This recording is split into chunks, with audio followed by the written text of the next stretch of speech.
উজনি অসমত এজনো মিয়া নাই। মোৰ শিৱসাগৰতো একজনো মিয়া নাই। সোণাৰী সমষ্টিটোতো মিয়া নাই।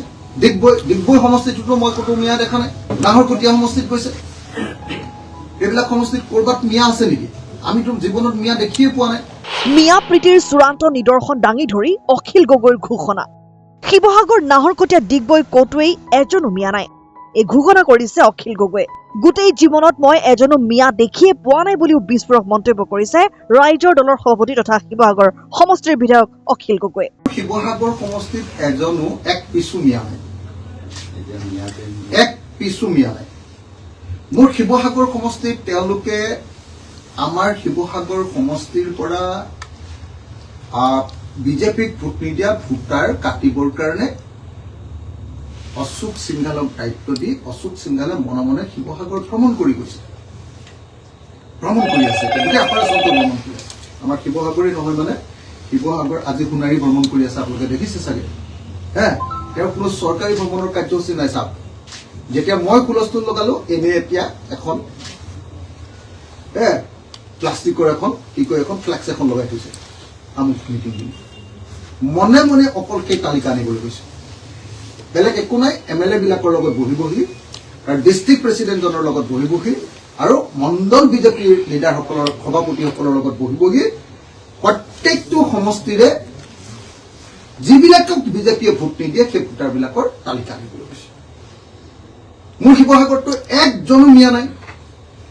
অসমীয়া জাতীয়তাবাদৰ প্ৰেমকেন্দ্ৰ হয় মোৰ শিৱসাগৰত, বা আপোনাৰ হেৰিয়াটোতো এজনো মিয়া নাই। আপোনাৰ কি কয়, আজি গৈছে যে এইটো সমষ্টি কি কয়, আমাৰ সোণাৰী সমষ্টিটোতো মিয়া নাই। তাৰ আগত তেওঁ কৈছে সমষ্টি কি কয় এইটো ডিগবৈ সমষ্টিটোতো মই ক'তো মিয়া দেখা নাই।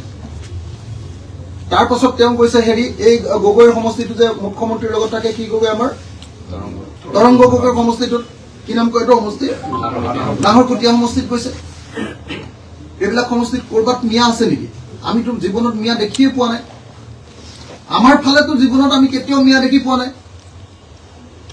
আমাৰ ফালে আপুনি চাওকগে, আপুনি যোৰহাট, শিৱসাগৰ, ডিব্ৰুগড়, তিনিচুকীয়া, আমি ধেমাজি, এই মানুহবিলাকে ক'ত আমি মিয়া দেখিছো? আমাৰ তাততো মিয়া নাই। তাত ক'ত মিয়াৰ ভোট কাটিবলৈ তোমালোক কৈছা?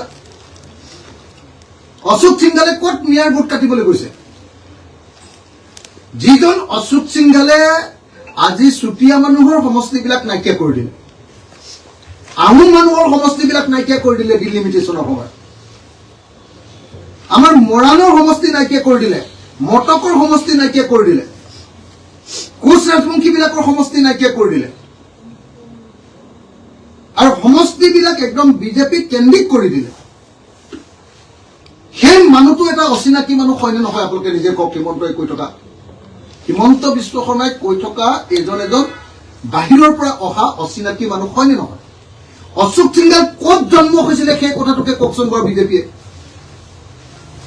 আৰু কোনদিনা বিজেপি অশোক সিংঘাল অসমলৈ আহিছিলে সেই কথাটোকে কওকচোন বাৰু। আজি বহিৰাগত বনিয়া এটাৰ হাতত আমাৰ অসমীয়া জাতিৰ ভৱিষ্যত সম্পূৰ্ণৰূপে বদলাই দিবলৈ তেওঁ ঠিকা দিছে। ডিলিমিটেশ্যনৰ ঠিকাটো দি শেষ কৰি দিলে। আপোনালোকৰ নিশ্চয় মনত আছে, তেওঁ লিখিছিলে কি কয়, মিছন একমপ্লিছড।